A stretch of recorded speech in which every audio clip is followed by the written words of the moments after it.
네, 안녕하세요. 손풍왕입니다. 네, 오늘은 영끌 2030족 패닉 셀링 정말 2030일까라는 주제를 가지고 오늘 한번 이야기를 한번 해보도록 하도록 하겠습니다.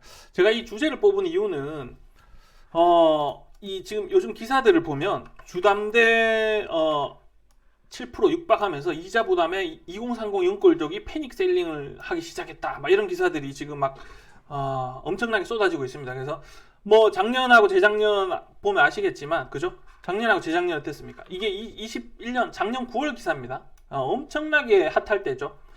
영끌 빚폭탄 경고에도 2030이 주택 매수 비중이 역대 최고다. 그래서 보면 이때 거의 작년 7월에 서울 아파트 매수 비중의 44.8%가 2030이 매입했다는 거예요. 거의 반틈을 2030들이 다 매수를 했다는 거예요. 그래서 이때부터 좀 이상했습니다. 왜냐하면 뭐 나 같은 다주택자들도 사실 서울 아파트 하나 사는 게 목표인 사람들이 많은데 2030 젊은 사람들이 서울 아파트를 어떻게 영끌해서 살까? 왜냐하면 대출 규제도 엄청 심해서 대출도 안 되는 상황인데. 예. 그래서 그런 의문이 계속 생기더라고요. 예, 그죠? 여러분들은 그런 생각 안 해봤습니까? 그냥 기사가 2030이 영끌을 한다니까 정말 영끌해서 하는구나라고만 생각하셨습니까? 그래서 보면, 자, 작년 기사를 이렇게 읽어보면, NH농협 부동산 전문위원이 2030 세대가 서울 아파트를 매수를 지속하고 있는 것은 지금이 아니면 영영 못 살 수 있다라는 불안감이 크게 작용했기 때문이라고. 그래서 2030이 실제로 서울의 아파트든 뭐 수도권의 아파트들을 2030들이 계속 사고 있다는 거예요. 불안해서. 그러니까 이때는 벼락거지라는 말이 되게 유행했었죠. 그죠? 내가 벼락거지 되는 것 같아서 2030들이 서울 아파트를 매수를 하고 있다. 이게 뭐 물론 매수하고 싶은 감정이 엄청나게 올라가는 건 알겠지만 현실이 2030이 저도 서울에서 대기업에서 근무해봐서 알지만 대기업에서 맞벌이 한다고 해봐야 그죠? 연봉 1억 넘고 해도 그게 서울 아파트가 작년 재작년을 봤으면 그저 중위가만 하더라도 10억인 상황인데 2030이 그런 의문이 저는 계속 들었습니다. 그래서 제가 2019년 1월부터 자, 이게 2019년 1월이거든요. 2019년 1월부터 2020년 7월 달까지 실제로 한번 검증을 해보기 위해서 그 말이 맞는가 싶어서 2030의 수도권입니다. 서울, 경기, 인천의 매매 비율 통계를 한번 만들어 봤어요. 이게 35% 구간입니다. 35% 구간인데 파란색이 서울이에요. 서울 보시면 정말 이때 2020년 중반부터 35% 이상이 2030이 서울 아파트를 매수하고 있어요. 나머지 보시면 나머지 보면 서울 아파트뿐만 아니라 자, 경기도도 마찬가지고 2030의 매수 비율이 높아지죠. 인천도 언제부터 비슷한 시점부터 그죠? 서울, 경기, 인천이 비슷한 시점부터 2030의 매매 비율이 높아집니다. 그죠? 서울뿐만 아니라 경기도, 인천도. 그럼 나머지 지방들은 어떤가? 그래서 보면 이게 35% 구간인데 아까 서울, 경기, 인천은 2020년 요 중반 이후로 다 35%가 넘었죠. 2030이 매수하는 비율이. 근데 지방 같은 경우에는 크게 2030들이 많이 움직이는 거를 보이진 않습니다. 그죠? 그렇지만 비율은 높아지고 있어요. 같은 시점부터. 그죠? 그게 2020년 6월입니다. 2020년 6월, 7월부터 부산도 마찬가지고 대구도 마찬가지고 대전 이런 데도 보면 2030의 매수 비율들이 높아지는 곳들이 꽤 많습니다. 이건 이제 강원도, 충북, 충남, 전북, 전남, 이런 지방 지역들인데 지방 지역들은 크게 2030이 매수 비율도 낮고 움직이는 것들이 크게 많이는 없어 보입니다. 그렇지만 동일하게 6월, 7월 시점, 요때가 6월, 7월 시점이거든요. 요때 시점부터는 대부분 지방도 자, 강원도도 올라가죠. 매수 비율이 올라갔다, 이제 급격하게 올라가는 비율이 나타났죠. 예. 그죠? 이렇게 보시면, 요렇게 올라갑니다. 6월, 요때 시점부터. 이런 공통점이 있죠. 그러면은, 이렇게 통계들을 보시다가, 언제부터 저런 뭔가 있다 그러면, 그때 무슨 일이 있었는지를 보시면 그게 원인일 가능성이 가장 높습니다. 그래서 보면, 자, 일단은 정리를 한번 해볼게요. 그래서 2020년부터 2021년까지 2030의 매매 거래 비율의 평균을 보니까 서울이 39% 가장 높다. 서울이 가장 높다. 그다음 경기도, 뭐 울산, 인천 이런 수준인데, 그럼 이게 이해가 안 가는 거죠. 2020년, 2021년이면 서울 아파트가 상승장을 엄청나게 지속하고 10억 이상의 대부분 아파트들이 될 상황이었는데 2030이 무슨 돈으로 요즘 대기업에 취직하더라도 대부분 다 스펙 쌓고 해외 외국 갔다 오고 해서 결혼도 늦게 하고 해서 사실 돈 모으는 것들도 엄청 늦어졌습니다. 그죠? 근데 2030 취직도 느려서 돈을 많이 모으지도 못했을 것 같은 2030이 무슨 돈으로 다주택자들도 못 사서 사고 싶어하는 서울의 아파트를 연끌로 해서 샀다? 이게 저는 말이 안 된다고 생각했었거든요. 그래서 자, 딱 시점을 보면 그죠? 비싼 서울 아파트 2030이 연끌로 샀을까? 실제로 물론 코인이나 주식 시장이 갑자기 잘 돼서 그죠?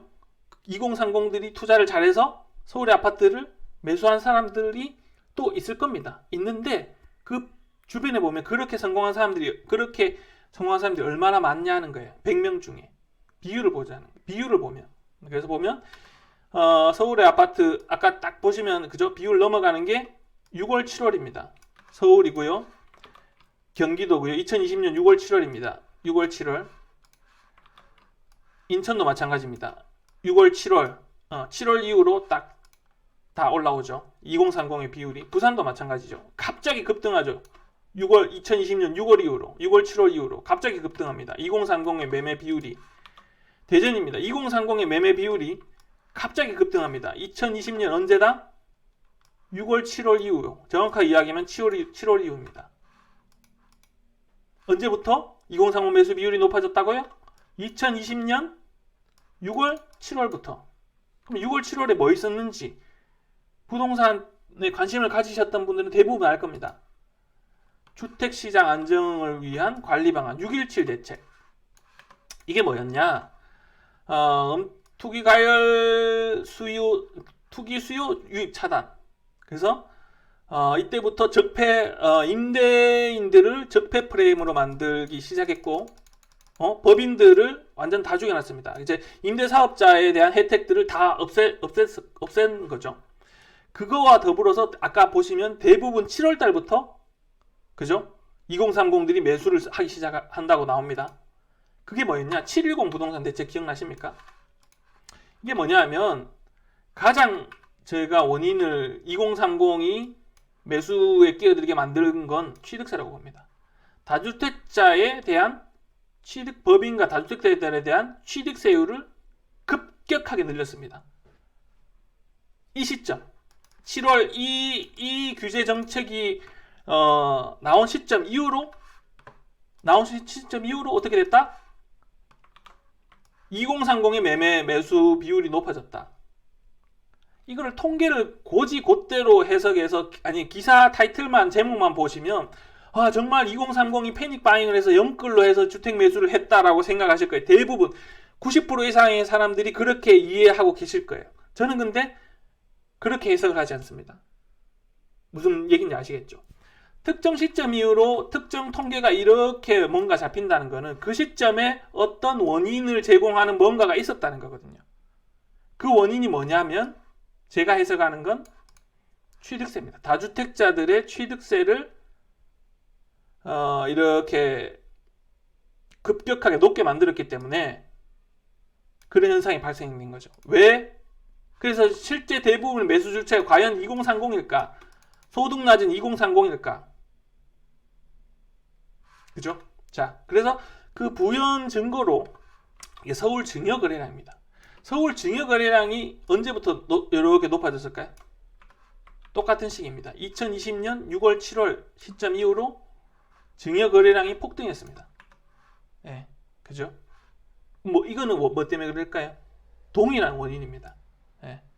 그 말은 무슨 얘기냐면, 실제 제가 이거는 뭐 다 확인을 못했기 때문에 어떻게도 저도 내피셜이라고 할 수 있죠.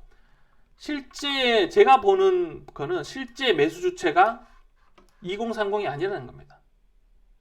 2030의 명의는 실제 명의는 실제로 2030이겠으나 실제로 매수한 주체들은 그 부모들이 자식의 명의로 샀건 아니면 현금을 뒤로 증여를 해서 샀건, 그렇게 1주택자들이 추가로 2주택을 매수하거나 2주택자들이 3주택을 매수하기 위해서 취득세 문제 때문에 2030의 명의로 샀다는 게 제 결론입니다. 그래서 물론 2030이 실제로 패닉 바잉을 해서 산 사람들도 있을 겁니다. 하지만 그거는 미비할 거라는 거예요. 전체 비중으로 보자면. 제가 보는 이제 그게 제가 내린 결론이었는데, 어제 제가 기사를 찾아보니까 어제 이런 기사가 있습니다. 2030 연끌은 과장됐다. 집 살 수 있는 20대는 엄빠 잘 둔 소수. 그래서 3년간 주택자금 조달 계획서를 확인해 보니까 그러니까 주택자금을 어떻게 조달했는지 주택자금 계획서에 써야 되잖아요, 그죠? 보니까 실제로 3억 이상 대출한 2030의 연끌족은 10명 중에 한두 명밖에 안 되더라. 실제로 2030이 대출을 연끌해서 산 거는, 3억 이상 대출을 연끌해서 산 거는 10명 중에 한두 명밖에 안 되더라. 주택자금 조달 계획서를 3년가를 보니까. 그래서 20대가 43%가 투자 목적이다. 그리고 갭 투자다. 상속이나 증여다.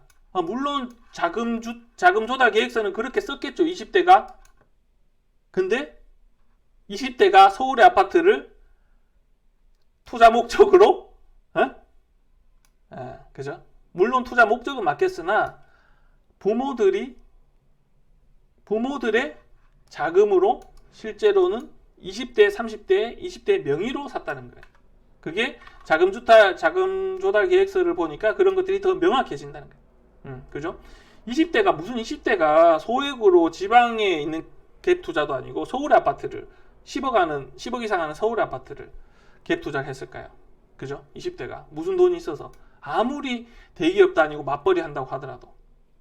그래서 이거는 1주택자 이상 다주택자들의 자금 여력이 있는 세대가 자식 명의로 또는 현금 증여를 통해서 2030의 명의로 샀다고 보는 게 저는 맞을 것 같습니다. 그래서 이것도 마찬가지로, 그래서 뭐 연끌족의 기준을 주택 매수 과정에서 금융기관 3억 이상 대출받은 2030 세대로 분석했다는 거예요. 그래서 그런 이제 통계들을 본 겁니다. 그래서 이제 결론이 뭐다? 이제 결론 한번 내보겠습니다. 결론은 지금 막 뉴스 기사에서 실제로 젊은 세대들이 2030들이 막 연끌해서 서울 아파트를 사는 것들이 패닉 셀링을 하고 있다. 막 팔면서 막 가격이 내리고 있다. 이 젊은 세대들 걱정하는 거는 연예인 걱정하는 거랑 마찬가지다. 내 걱정이나 하자는 거예요. 실제로 그렇게 매수한 대부분의 사람들은 2030들은 금수저다 하는 거예요. 그래서 내 걱정이나 잘하고 앞으로 우리 걱정이나 잘하면 됩니다. 그래서